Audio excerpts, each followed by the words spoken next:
Assalamualaikum warahmatullahi wabarakatuh. Selamat pagi kepada Pak Rizal dan juga Bu Fadila. Di sini kami dari kelompok 8 akan mempresentasikan hasil review jurnal kami yang berjudul AI Empower KM Process for Decision Making, Empirical Evidence from Worldwide Organizations. Oke, yang pertama kita masuk ke bab pendahuluan terlebih dahulu. Kenapa sih kami memilih jurnal ini? Ada beberapa alasan yang mendasari mengapa kami memilih jurnal ini sebagai jurnal yang akan kami review. Di antaranya ada 3 poin utama. Yang pertama yaitu perubahan organisasi akibat perkembangan teknologi digital. Seperti yang kita ketahui bahwa dunia semakin menggila di bagian teknologinya dan kita juga tidak bisa menutup mata bahwasanya AI ini membantu organisasi menghadapi lingkungan bisnis yang semakin kompleks dan juga kompetitif. Yang kedua yaitu AI dalam knowledge management, di mana AI dalam prosesnya tetap menghadapi berbagai hambatan seperti kurangnya keterampilan dari sumber daya manusia yang tidak dapat mengimbangi AI, resistensi organisasi, isu etika, dan juga masalah transparansi algoritma. Dan juga poin yang terakhir yaitu urgensi AI, knowledge management, dan juga pengambilan keputusan. Ternyata setelah kami dalami terdapat kaitan satu sama lain antara AI, knowledge management, dan juga pengambilan keputusan. Bagaimana AI termasuk generatif AI diintegrasikan dalam proses knowledge management dan bagaimana juga hal tersebut mempengaruhi kualitas dari decision making atau pengambilan keputusan di suatu perusahaan. Oke, selanjutnya kita akan bahas mengenai kajian teori. Yang pertama yaitu konsep dasar knowledge management. Knowledge management merupakan sistem terstruktur untuk menciptakan, menangkap, mengorganisasi, membagikan, dan juga menerapkan pengetahuan untuk mendukung proses keputusan. Di mana kerangka dari knowledge management ini terdapat 6 proses inti seperti yang tertera di slide, dari identification hingga application. Kemudian knowledge management tradisional juga sudah tidak lagi memadai apalagi di era saat ini sehingga memerlukan dukungan teknologi cerdas seperti AI. Selanjutnya yaitu kerangka teoritis AI knowledge management. Integrasi konsep AI dan juga knowledge management ini membutuhkan 3 pendekatan teoritis. Yang pertama yaitu socio-technical system, di mana AI efektif jika selaras dengan budaya, struktur, dan juga proses manusia, bukan hanya teknologinya. Jadi di sini kita perlukan integrasi antara manusia dan juga AI. Yang kedua yaitu human AI collaboration. Masih berkaitan dengan yang pertama tadi, AI merupakan penyedia analis, sedangkan manusia merupakan kurator, evaluator, dan juga penentu arah. Jadi tidak bisa seluruhnya uh, diambil melalui AI. Dan kolaborasi ini sangat penting untuk memperbaiki akurasi, mengurangi bias individual, dan juga memperluas kapasitas kognitif. Kemudian lanjut ke pendekatan teoritis yang ketiga, yaitu revise rasional decision making, di mana AI ini memperkaya proses keputusan melalui data driven insight dan juga loop pembelajaran yang berkelanjutan.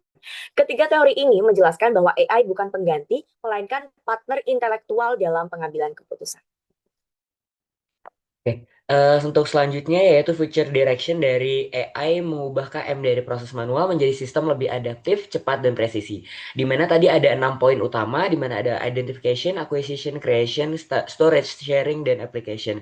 Di mana masing-masing dari ini memiliki kegunaannya masing-masing. Di mana identification ini AI itu mengekstrak pola dari data besar dan mengaktifkan akses ke dark data. Selanjutnya acquisition itu dari NLP and semantic retrieval mempercepat pencarian pengetahuan relevan. Selanjutnya ada creation di mana generative AI menghasilkan ide, alternatif keputusan, dan skenario strategis. Untuk selanjutnya storage, di mana semantic indexing mempermudah pengkoordinasian dan penemuan informasi. Untuk sharing biasanya menggunakan chatbot or agents, di mana dia menyediakan pengetahuan kontekstual secara real time. Selanjutnya ada application, di mana analytics mendukung tindakan berbasis prediksi dan rekomendasi preskriptif. AI berfungsi sebagai amplifier yang mempercepat aliran pengetahuan dan meningkatkan kualitas keputusan.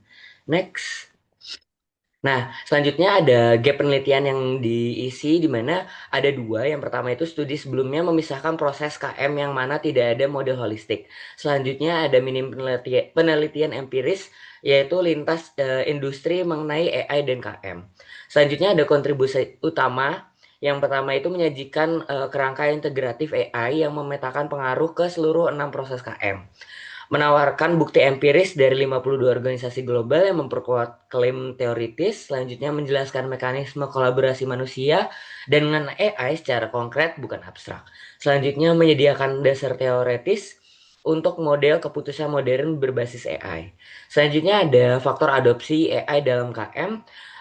Penelitian ini mengidentifikasi 20 faktor kunci yang mempengaruhi keberhasilan integrasi AI dengan KM, di mana diringkas dalam 4 kategori, di mana yang pertama itu benefits, yang kedua enablers, yang ketiga barriers, yang keempat concerns. Next. Lanjut ke metode bab 3 metodologi penelitian. Next. Untuk jenis penelitiannya di sini menggunakan pendekatan kualitatif yang berupa wawancara agar lebih memahami secara mendalam terkait penerapan AI dalam knowledge management dan juga pengaruhnya pada pengambilan keputusan eh, pada suatu organisasi. Next. Lalu untuk subjek dan objeknya, subjeknya di sini para ahli yang berpengalaman dalam AI, knowledge management, dan juga pengambilan keputusan organisasi seperti manajer KM, spesialis AI, dan juga konsultan.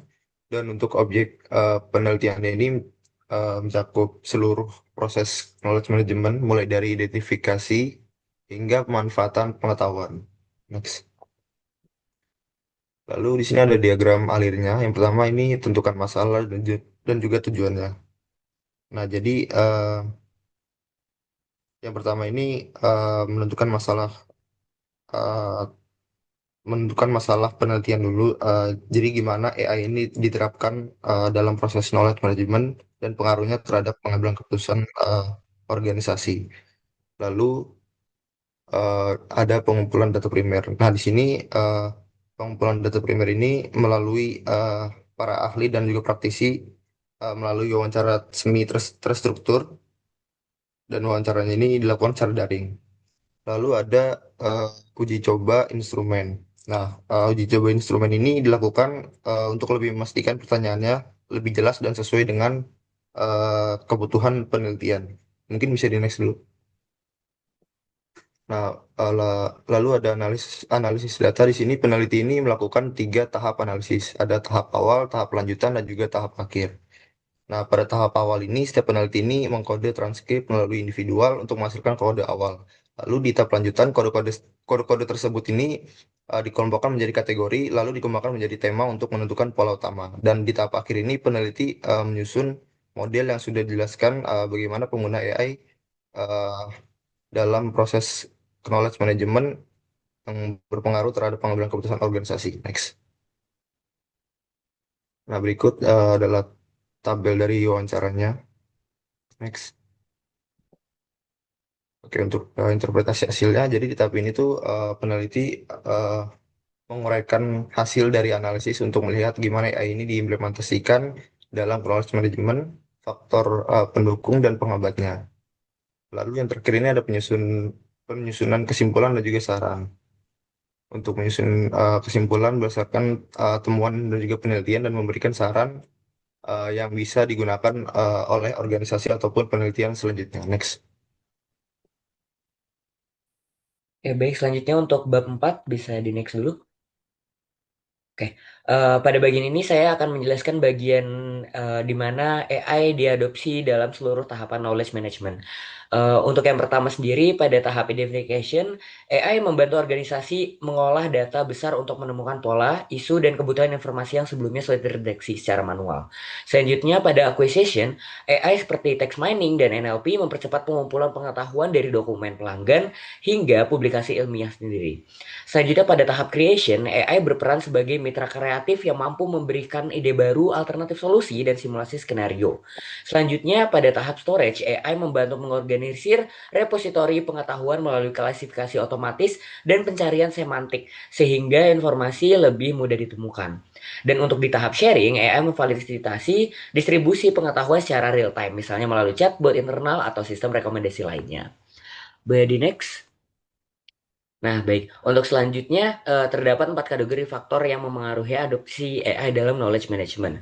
Yang pertama itu adalah benefits, di mana benefits ini ya organisasi biasanya merasakan banyak manfaat seperti efisiensi, percepatan proses kerja, peningkatan kreativitas, dan insight real time. Selanjutnya yang kedua adalah enablers, yaitu faktor pendukung seperti komitmen, manajemen puncak, budaya organisasi yang agile, dan ketersediaan data pelanggan yang besar. Namun terdapat juga barriers atau hambatan, misalnya kurangnya tenaga ahli, biaya implementasi yang tinggi, resistensi, budaya organisasi, serta keterbatasan infrastruktur terutama pada perusahaan kecil. Selain itu ada concern atau kekhawatiran terkait keamanan data, potensi bias algoritma, kurangnya transparansi, dan resiko ketergantungan pada teknologi. Karena itu, eh, tata kelola AI semakin penting agar implementasi berjalan dengan aman dan berkelanjutan. Boleh di next?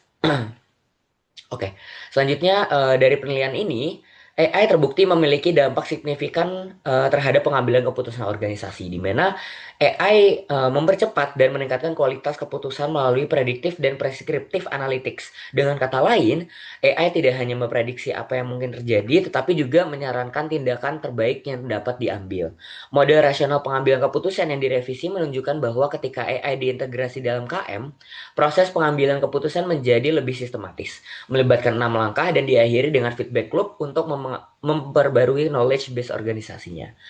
Dan selain itu ada konsep human AI agency, di mana menekankan bahwa AI tidak menggantikan manusia tetapi mendukung peran manusia melalui 3 pola: automated decision, augmented decision, dan supported decisions.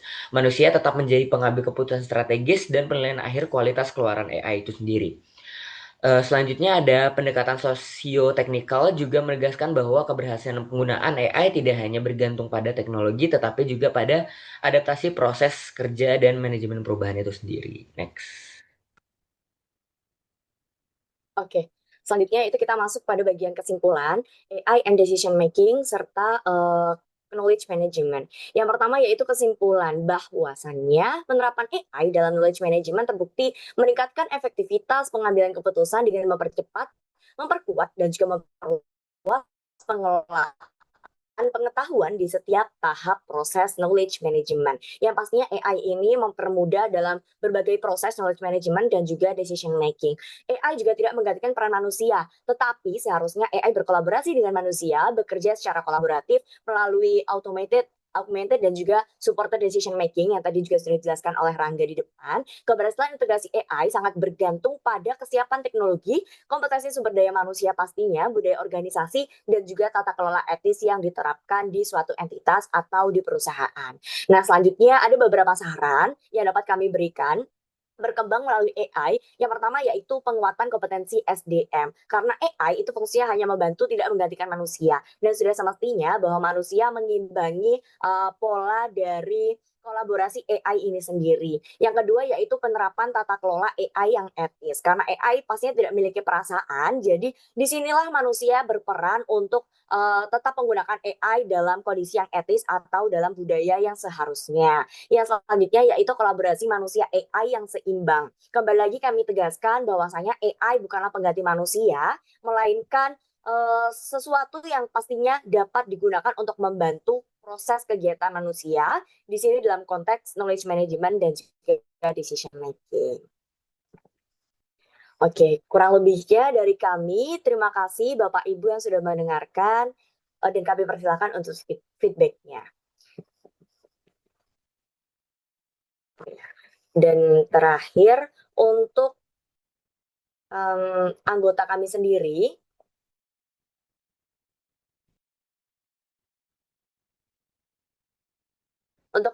sendiri, yang hari ini hadir, ada saya, Faradita Tanzania dengan NRP belakang 122, ada Rehan Elang Patria dengan NRP belakang 105, dan juga Rangga Arafif dengan NRP belakang 145.